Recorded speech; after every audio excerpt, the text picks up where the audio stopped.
Anne bekerja menjadi pengasuh anak, tapi ia selalu sembunyi menghindari majikan, karena perilaku orang kaya sangat aneh. Nanny, this is yours, is it not? Anne kebingungan, lalu bengong. Majikan bilang lingerie itu ia temukan di mesin cuci. It is not mine. It is not Mr. X's, so it has to be yours, right? Right? Majikan melempar lingerie, memintanya jangan asal taruh barang. Anne yang melihat ekspresi wajah majikan, mengerti rahasianya, hanya mengikutinya. Situasi ini, Anne sudah terbiasa. Pertama datang, ia membaca aturan yang ditulis di surat. Tak boleh sentuh dinding, tak boleh naik kereta, karena banyak bakteri. Seminggu 3 kali melatih anak bahasa Prancis. Anak hanya bisa makan protein. Tak boleh kaish makanan murahan. Anne tak bisa berkata-kata, tak bisa sembunyikan rasa gembira melihat rumah ini. Barang di dalam penuh kemewahan. Di ruang wardrobe penuh dengan heels bermerek. Sepasang heels. Bisa untuk sewa kos. Anne berbaring di ranjang dan berpikir, lalu berendam di bathtub. Seharian kelelahan. Nanny? What are you doing? Tapi ini semua tidak penting. Majikan menentukan jarak pergerakan Anne. Kamar pengasuh juga sempit. Yang menemaninya adalah sebuah mesin cuci. Anne tak menyangka, bagaimana ia bisa jadi pengasuh anak. Ia baru saja lulus dari kampus ternama. Saat ia sedang duduk di taman, ia menolong seorang anak, yang hampir ditabrak sepeda. Ibu dari anak itu datang dengan pakaian mahal, bawa tas LV. Ia berterima kasih ke Anne, lalu menawarkan, untuk jadi pengasuh anaknya. Ia juga beri kartu nama ke Anne, bilang sedang cari pengasuh anak. Anne ingin menolak, tapi karena ia juga sedang bingung, jadi ia setuju. Tapi ia tak pikir, setelah menerima, akan merubah hidupnya. Bertemu dengan cintanya, tapi jadi pengasuh sangatlah tidak mudah. Hari pertama jemput George, ia kebingungan. Ia juga masih dimarahi dan dipukul. George mau pengasuh dulunya, tidak mudah bawa George pulang. Di lift, George sengaja melepas celana Anne, lalu kabur ke kamar. Kunci pintu. Saat Anne sedang ketuk pintu, seorang pria datang. Pardon me. Namanya Paul, mahasiswa Harvard, berkenalan dengan Anne. Hey, would you be a sport and unlock the door? Hey. Why are you here? Oh, I'm just helping out my new friend. She's your friend? Yeah, she's my friend. Isn't she your friend too? Not yet. Menghadapi pria tampan, Anne sedikit senang. Saat pergi makan dengan majikan, ia bilang tidak boleh pacaran. Pengasuh dulu karena pergi berkencan, makanya dipecat. Anne tak bisa menahan perasaannya. Sikap George ke Anne masih seenaknya, tidak serius makan, tidak serius pakai baju. Saat mandi, juga menembaknya. Saat Anne buat sarapan untuk George, tak sengaja panci jatuh. George yang melihatnya, mengancam, akan beritahu ibu. Anne tidak tahan lagi. Ia mengambil makanan kalengan, taruh ke depan George. Eat it! Pertama kalinya George makan, ia bisa merasakan rasa yang enak. Anne berhasil menenangkan George. Ini adalah rahasia mereka. Di saat ini, ayah George pulang. Selama Anne di ISNI, ia tidak pernah melihat ayah George. George berlari menyambut ayahnya, tapi tidak sampai 1 menit. Ayahnya menutup pintu, beristirahat. George sedih. Anne tidak bisa berkata apa-apa. Ia menyadari, walaupun George anak orang kaya, tapi ia kehilangan kasih sayang orang tuanya. Keduanya sibuk menelepon. Bahkan pesta kostum, Anne yang menemani George. Gaun yang dipakai Anne dilihat oleh Paul di lift. I'm so sorry. It's not funny. I don't mean to be laughing. You look very patriotic.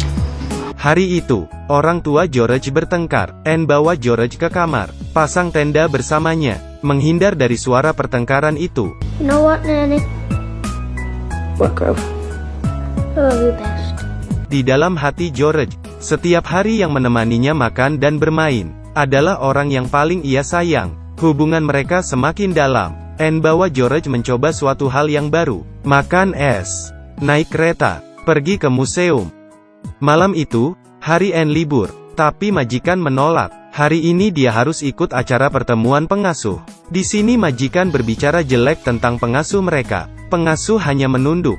Giliran Anne bicara, ia tidak berani. Ia hanya minta 1 hari libur. Majikan menyetujuinya. Tapi ekspresi majikan kesal. Rupanya ucapan Anne membuat majikan malu. Malam itu, Anne mencari Mary, pergi ke bar minum-minum. Di situ ia bertemu dengan Paul. Setelah tahu Anne seorang pengasuh, teman-teman kaya Paul tertawa, merendahkannya. Anne marah, dan membalas sopan. You want to know about the dads? I'll tell you about the dads. They're chubby, bald, steak-eating, cigar-smoking type A pigs. Actually, it's all of you in about 5 years, so take it from me guys, enjoy tonight because your future looks pretty fucking bleak. Hari itu, ulang tahun George. Ibunya mengundang pertunjukan pantomim Prancis. Keduanya duduk di sofa kebosanan. Di sana, orang tua George bertengkar. Alasannya George tidak masuk TK. Suami menuduh istri tidak menjaga George. Istri membalas, suami jarang melihat anaknya. Untungnya, Paul ketuk pintu. Mengajak Anne makan malam. Bawa bunga. Anne takut ketahuan majikan. Lalu setuju. Minta Paul cepat pergi. Saat kembali, majikan mencarinya. Untuk membahas pendidikan George, mereka bicara sampai malam. Saat pulang kerja, restoran sudah tutup. Paul pria yang baik tidak memarahinya. Mereka duduk di jalan sambil makan pizza, di bawah cahaya malam. Wajah Paul terlihat tampan dan menarik. Anne tergerak dengan ketulusan hatinya. Demi mengejar cintanya, ia ingin mengundurkan diri. Baru ia ingin bicara, majikan ada masalah. Awalnya ingin makan bersama dengan suaminya, tapi suaminya tidak ada waktu. Majikan sedih, ia ingin pergi rendam air panas. Menitipkan George ke Anne. Tak lama, George demam. Tak ada pilihan. Annie menelepon ibunya, seorang perawat. Melihat tubuh lemah George, Anne akan bertahan untuk sementara. 1 minggu kemudian, majikan sekeluarga pergi berlibur. Di pesta ini, Anne mendengar ucapan majikan, yang memasang CCTV. Anne kaget, kesalahan apa yang ia lakukan. Esok harinya, hal menjijikkan datang. Majikan pria menyentuhnya. Hal ini dilihat majikan wanita. Anne keluar. Telepon Paul. Tapi tidak diangkat. Saat pulang, majikan wanita tahu masalah Anne. Ia dari awal sudah tahu hubungan Anne dan Paul. Beberapa hari Paul menelepon. Semua ditolak majikan. Majikan tahu Anne bukan berasal dari keluarga kaya. Tidak akan cocok dengan Paul. Anne kesal. Ia segera pergi dari pulau ini. George yang melihat Anne pergi, mengejar mobil itu. Anne sedih melihatnya. Saat Anne buka amplop, isinya hanya $20. Gajinya berbulan-bulan. Ia kembali ke rumah majikan, menemukan CCTV, marah-marah di CCTV. Saat di pertemuan pengasuh, majikan wanita memfitnah sikap Anne, dan membawa rekaman CCTV, untuk diperlihatkan ke semua orang. Saat diputar, semuanya kaget. Going to a spa when your son has a fever of 104 and not answering emergency calls, that officially makes you an unfit mother. This is outrageous. Stop the tape. Anne memprotes. Mereka bisa duduk di sini selama 3 jam, tapi tidak bisa menemani anak 30 menit. Greer loves you. He doesn't care what you're wearing or what you buy him or what school he gets into. He just wants you there. That's it. Rekaman selesai. Majikan terdiam. Setelah berhenti, ia menjalani hidup baru. Ia berencana pergi ke Harvard, tapi ia tidak sendirian.